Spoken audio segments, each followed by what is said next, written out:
안녕하십니까? 인생의 복잡한 문제들을 말씀으로 단칼에 해결해주는 김종근 목사의 쾌도 남마입니다.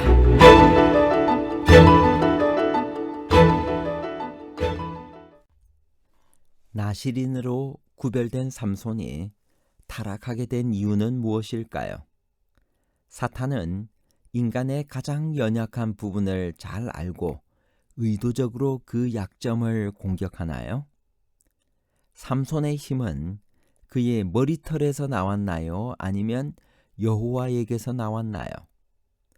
머리털과 여호와에 관한 복잡한 문제를 하나님 말씀의 가르침으로 명쾌하게 해결해 드리겠습니다. 삼손이 블레셋의 도시인 가사에 내려가서 또 문제를 일으켰습니다. 그것이 무엇이었나요? 사사기 16장 2절 3절. 가사 사람들에게 삼손이 왔다고 알려지매 그들이 곧 그를 애워싸고 밤새도록 성문에 매복하고 밤새도록 조용히 하며 이르기를 새벽이 되거든 그를 죽이리라 하였더라. 삼손이 밤중까지 누워있다가 그 밤중에 일어나 성 문짝들과 두 문설주와 문빗장을 빼어가지고 그것을 모두 어깨에 메고 헤브론 앞산 꼭대기로 가니라. 사탄은 줄기차게 삼손을 유혹하여 하나님의 뜻을 이루는 것을 방해했습니다. 이방 여인의 매력에 약한 삼손의 약점을 사탄은 최대한으로 이용했습니다. 사탄은 각 사람에게 맞춤형 시험을 제공합니다. 재물에 약한 사람, 명예에 약한 사람, 허영심이 있는 사람, 이성 문제에 약한 사람에게 적절한 시험이 이르러 옵니다. 사탄은 우리에게 뿔 달린 괴물로 나타나지 않습니다.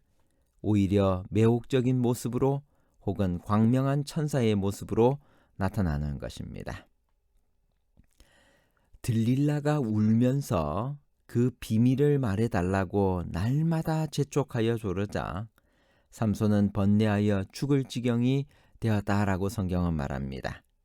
삼손은 처음에는 거짓으로 대답해 주었습니다. 그러나 단계적으로 굴복하게 된 이유가 무엇일까요?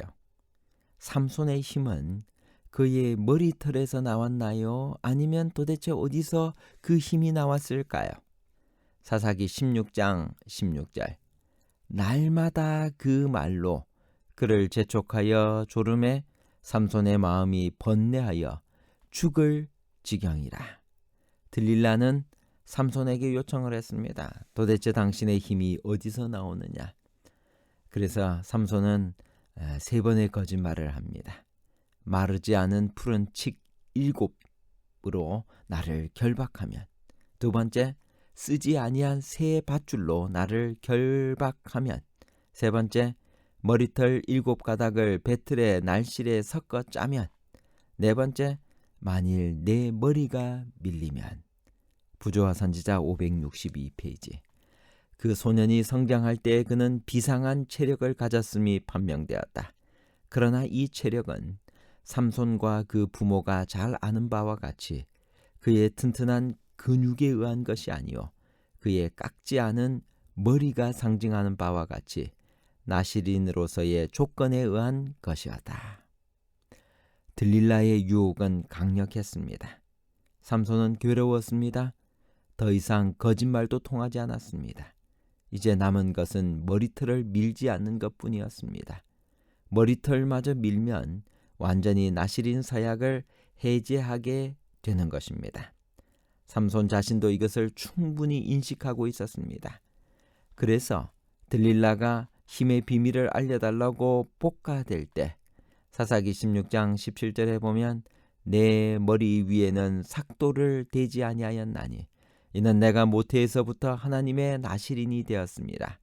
만일 내 머리가 밀리면 내 힘이 내게서 떠나고 나는 약해져서 다른 사람과 같으리라고 말해버렸습니다.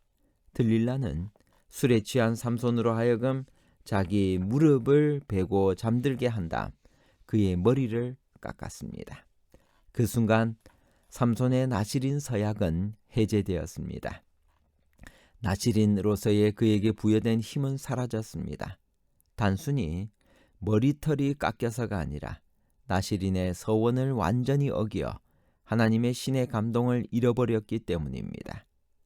블레셋 사람이 들이닥쳤다는 것을 들릴라의 외침에 삼손이 다시 힘을 쓰려고 했지만 아무 소용이 없었습니다. 본문은 그의 이런 상태를 딱 한 줄로 표현했습니다. 사사기 16장 20절. 여호와께서 이미 자기를 떠나신 줄을 깨닫지 못하였더라. 그의 힘의 원천은 머리털이 아니라 여호와였습니다. 부조와 선지자 567페이지에 다음과 같이 말씀하십니다. 삼손은 거룩한 부르심의 조건을 조금씩 깨트려 나갔다. 하나님께서는 오랫동안 참으셨으나 삼손은 그의 비밀을 누설할 만큼 죄악의 세력에 자신을 굴복하였을 때 여호와께서는 그를 떠나가셨다. 그의 긴 머리에 효능이 있었던 것이 아니었다. 그것은 다만 하나님께 대한 그의 충성의 증거일 뿐이었다. 그리고 그의 정욕의 방종으로 그 상징을 잃었을 때 그것이 나타내는 축복도 역시 상실되었다. 들릴라는 하나님을 믿지 않는 여인의 한계를 보여주고 있습니다. 우리가 배울 것은 유혹이 시작될 때 단호히 뿌리치고 거기서 떠나야 한다는 것입니다. 우물쭈물하면서 머물다 보면 결국 결정적인 실수를 하게 됩니다. 삼손도 쉽게 넘어간 것이 아닙니다. 그도 번뇌하여 죽을 지경이 될 때까지 저항했지만 들릴라 곁에 머물고 있는 한 이길 수가 없었습니다. 요셉은 보디발의 아내가 날마다 유혹했지만 단호히 뿌리치고 떠났습니다. 이것이 삼손과의 차이점입니다. 날마다 삼손도 유혹을 당했습니다. 그런데 그때 요셉은 먼저 하나님을 생각했습니다. 그러나 삼손은 하나님을 먼저 생각하지 않았습니다. 들릴라의 집요한 요청에 대한 삼손의 대답은 그가 점점 판단력이 흐려지고 있다는 것을 보여주고 있었습니다. 세 번째 대답에서 벌써 머리털이란 말이 나오고 있습니다. 이때라도 정신을 차렸더라면 그의 비극을 막을 수 있었을 것입니다.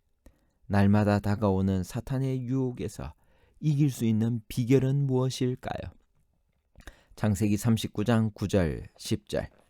이 집에는 나보다 큰 이가 없으며 주인이 아무것도 내게 금하지 아니하였어도 금한 것은 당신뿐이니 당신은 그의 아내임이라. 그런즉 내가 어찌 이 큰 악을 행하여 하나님께 죄를 지으리까?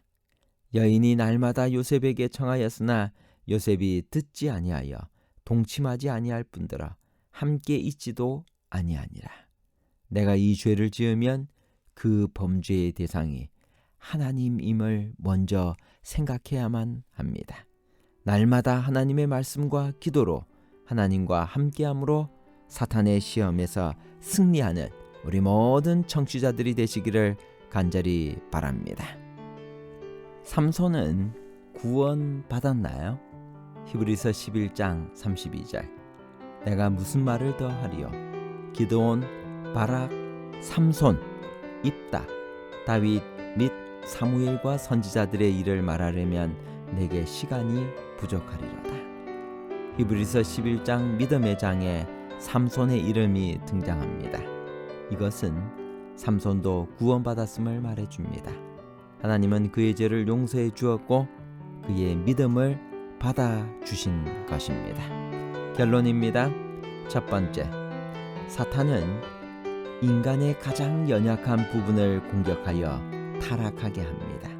삼손은 그의 정욕의 방종으로 그에게 주어진 축복도 상실했습니다. 두 번째, 삼손의 힘은 그의 머리털에서 나온 것이 아니라 여호와에게서 나왔습니다. 세 번째, 삼손의 이름이 히브리서 11장에 등장하므로 그는 회개하고 믿음으로 구원받았음을 의미합니다. 우리는 삼손의 일생에서 여러 가지 교훈들을 배울 수 있었습니다. 죄는 달콤하나 그 결과는 멸망이라는 사실입니다. 죄를 대수롭지 않게 생각하기 시작하면 영적인 감각을 상실하게 된다는 것입니다. 하나님을 떠난 삶은 결국 비극으로 끝나고 맙니다. 삼손을 통하여 하나님께서는 위대한 역사를 이루시려고 하셨습니다. 그러나 그는 날마다 다가오는 그 시험에서 실패하고 말았습니다. 오늘 여러분과 저에게 날마다 다가오는 시험은 무엇입니까? 이제 그 시험을 하나님의 말씀과 기도로 하나님을 먼저 생각하며 그 시험을 이기며 승리하는 우리 모두가 되기를 간절히 바랍니다. 감사합니다.